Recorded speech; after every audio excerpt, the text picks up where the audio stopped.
LinkedIn Echo Chamber. This is Emma's Like Team Spirit. We've got Neil back with us. Neil, how are you doing? Good afternoon, sir. Yes, all fine here. Good. Neil, you're back because I'm normally speaking with people in direct-to-consumer brands, big corporates. They're doing analytics and data science in these places. But I don't know many people that had been doing data science in the public sector. But you are one of them. So, Neil, you've been at Ofsted in the past, and I wanted you to come and tell everybody, a little bit about life there. Go into some of the data science that you were doing. So we just pick a project that you worked on, what you were trying to do with it, and probably go through the whole bit. Like, what did you learn?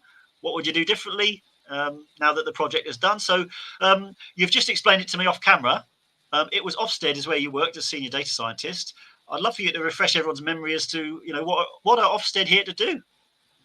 Right. Well, okay. So if you say Ofsted to someone in the education sector, then you'll get like a shiver, and they'll go, "Oh no, I didn't work in the education part of Ofsted." Ofsted has two kind of sides to it. There is the school side, which is what most people know it for, and that's the bit that gets all of the attention. And then there is the social care side, which inspects local authorities on the quality of provision they provide to children who are in need of protection, care, that sort of thing. And Ofsted inspects those care providers, so those are residential children's homes, foster carers, and local authorities. So the same authority that is, say, in charge of your roads or your bins if you're a unitary authority, or the public parks, is also responsible for looking after children, making sure children are safe, and they have statutory duties to protect those children from abuse or neglect. So Ofsted will be inspecting those authorities as well. So that is kind of the area that I'm in. It's not schools, it is social care. And in the role of like senior data scientist, I had kind of two remits. First of all was supporting inspections. So supporting inspectors on inspections to make sure that their use of data was accurate, good, appropriate, and well invested. So I did I sat alongside inspectors in a number of interviews of data teams. So like, were the data team well supported, resourced, etc. But there was another bit around analysis of data and data sets in order to provide better input into inspections. And more importantly, and this is something that goes very unrecognised, there is a lot of interaction between the Ofsted data departments and the data departments within local authorities through the regional support meetings. So part of the role is to make sure that the findings that we have in Ofsted are not kept in Ofsted, they're actually disseminated out to the other parts of children's social care data world, into the local authorities, into like supporting the front line. Because if it just stays in Ofsted as a sort of gotcha for inspections, it's utterly worthless. So it is about finding out more about what makes a good authority or what makes a bad authority, and how can we use data to kind of influence that.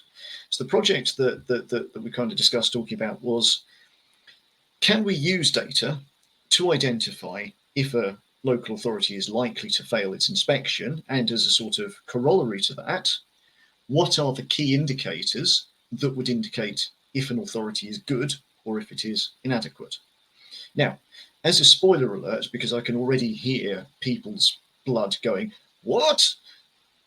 We didn't find anything. There is no link in any of the indicators that we looked at to kind of predict inspection outcomes based on that. But we have some data in the sense that each local authority has to provide a statistical return to the Department for Education. This is open public data. Anyone that's listening to this can go to the DfE website or the gov.uk website, find the statistical releases. They are the SSDA 903 or the Children in Need Census, and they are there at an aggregated level over a number of indicators for every local authority for going on 15 years now. Okay. Tell us some of the indicators, Neil, so people can, if they've got a empty spreadsheet in their heads thinking, I wonder what this really was. Like, what were some of the columns, just two or three of the columns here? Like, what would be these sorts of metrics? you were trying to test? So yeah, so they would be like volume indicators. So how many children were in care, for example, how many children were on a child protection plan, and related to the levels of population within the authority. There would be process indicators, so things like how many assessments were done within X amount of time, so within the statutory timescales, how many child protection assessments were done within those sorts of timescales. And then there would be outcome indicators. So when you have a child who is in care, did they achieve 5A starter Cs at GCSE? Or if they were on a child protection plan and it finished, were they readmitted within 2 years? Because then that indicates whether or not the support given to those children was successful in protecting them from abuse and neglect. So those are the sorts of things that are within those statistical releases. And it's been, 3 or 4 years since I was last in that world. So they have probably added more. But the point is, it's a data set about the stuff that local authorities do to support children. This is not at a child or process level. This is all at aggregated level. There are 152 local authorities in England. So you have a wide sort of data set. So you have all of those indicators over all of those years for a very narrow number of local authorities. And Ofsted has its own set of data about those authorities, i.e. what the inspection results were. So ultimately what you have there is a very wide data set which is labelled with the inspection outcome. Okay, so can you therefore use that to determine, A, can you predict, is an authority going to be graded outstanding or inadequate based on that data? And if so, what are the indicators that you need to look for? What about the outcome? So, data science, we call it a label usually, and it's usually binary. So it takes a value of 0 or 1, and then we scamper off and start coding and trying to model this value. Can an authority be on a scale, Neil? Is there any other metric other than adequate or inadequate or whatever it was you just said? Yeah, so is there like a composite metric or something that puts them on a 1 to 10 scale? Or that's a shame then. No, alas, it's like a 1 to 4 scale. So you can be outstanding, good, requires improvement, or inadequate. Really. So top three this is our quantity we're trying to model. If you're in the top 3 buckets, you're good. But if you're in the bottom one, you're a bit of a naughty authority. Well, the bottom ones tend to get the most intervention, the most look at, but really it's the bottom 2 that are requires improvement, means requires improvement to be good, i.e. you're not good. So and the top really, 2 and the bottom 2 is how your variable was split when you were trying to essentially yes model this. Yeah, okay. Yeah. And we tried we tried a number of approaches. First of all, we did a bit of dimensional reduction. So we did some PCA analysis to kind of reduce the amount of dimensions down to a relatively small amount of points.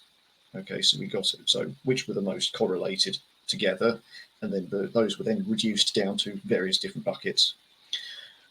Then we clustered. Okay, we tried a number of clustering algorithms. We tried k nearest neighbor, we tried k means, and then we tried n nearest n neighborgrams to try and work out were you able to cluster appropriately. You weren't. It was all over the place. And then we had to go at trying to train ML like a tree model to say, right, if you've got 5A starter C outcomes, and then if you have your initial assessments within time, and then if you've got this number of referrals, etc. But again, none of them were able to produce the label to the authority to any form of coherence. Yeah, all right. So just you could guess. Yeah, it's basically like a random sort of guess. So that was unfortunately the outcome. But I suppose, and this is good news for local authorities, it means that there's no surefire. It's actually down to, if you like, it's actually down to the quality of your practice. It's not down to your data indicators, though the two should be related. So let's And jump on this a bit quickly. So the label then, if the project was that we couldn't find good predictors at the data level of this outcome, my first question is, can you describe to me the how the label gets built? So is this a thing where a person goes and reviews a bunch of stuff and decides? So is it kind of subjective as to how the label gets built? Is that one of the issues here? no, you so you are kind of right in the sense that some like people go out, but we're not talking about like, so in schools it would be 1 or 2 people. For local authorities, we were talking 7 or 8 people, including specialists, and these are people that have had long careers within social work, and they are then judged according to the inspection framework. So there is a set of stuff that describes the standards that they need to meet. So it is part subjective, part against those professional standards. And then it is moderated with the local authority itself, and then it's moderated against other inspections that are happening at the same time. So what would generally happen is that there would be a bunch of inspections announced in different parts of the country. So they would be like 9 inspections going on at once, and then those 9 inspections would be moderated against each other as well. So there was a whole, it's not like a pure subjective judgment, but it is a professional judgment moderated against published standards and then peer reviewed by other professionals. Neil, that's the answer I wanted. So for people doing data mining and machine learning, I'm sort of saying, you can ask questions as how my model isn't what I wanted. You can go back. How was my data created? And there's 2 sides to it, huh? So there's my features, which are the predictors, and then there's the label itself. So I was gently hoping you'd say, if John the inspector has a hangover on that day, it's not looking good for the local authority. But actually, it's a collection of people decide with a moderation mechanism. So it's actually probably the label is quite well constructed and robust. What does that mean for the predictors then? So do you feel like there's opportunities on, if you'd have had other data, could you speculate as to, would it have made a difference? What other data would you have liked? What did you conclude on the project? So, well, I mean, what it it kind of got me to thinking, and I'd like to give a shout out to one of my old DCSs, a lady called Helen Lincoln here, who has stayed in my head long after I've stopped working with her. And one of her big things was always around get the practice right, and everything will follow. Okay, and there is something going into Ofsted, something around consistency of practice and consistency of good practice that leads to better outcomes, particularly in inspections. Now, consistency is also the hallmark of a very famous machine learning algorithm, which is, of course, anomaly detection, where we're talking about you get a stream of data in, and it's supposed to follow a set pattern. And then once it starts moving outside of established boundaries, and those are purely statistical, like 2 standard deviations from the mean, okay, once it starts bouncing around, you are then from a state of how do you put it? State of stasis, if you like, into a state of chaos. And a state of chaos indicates that things are going to fall apart. And it strikes me that this is a useful concept for children's social care departments in local authorities, because if you have a whole bunch of, we'll call it indicators that are wildly varying from day to day to week to month, something like referrals, for example, or assessments. If you have a vast amount of assessments that are going on or not, and those are changing, and the ratios between children in care, children on child protection plans, children who are on assessments is changing daily, and the amount of children that come in, are seen, and then go out are changing, then I would say you are in a state of chaos. And it is that state of chaos that I think is strongly correlated with poor inspection outcomes. Neil, thanks for taking us through that. We'll tag Helen somewhere on the comments when we post this as a thank you that she's inspired you on this point. Neil, we've hit time. You see, I was trying to shut you off there. I'm sorry for that. Oh, I saw that. Before we go off onto crazy discussion on Six Sigma methodology and all of that sort of stuff, I better wrap this up. Neil, thanks for joining us. Ladies and gents, this has been ML's Light Teen Spirit.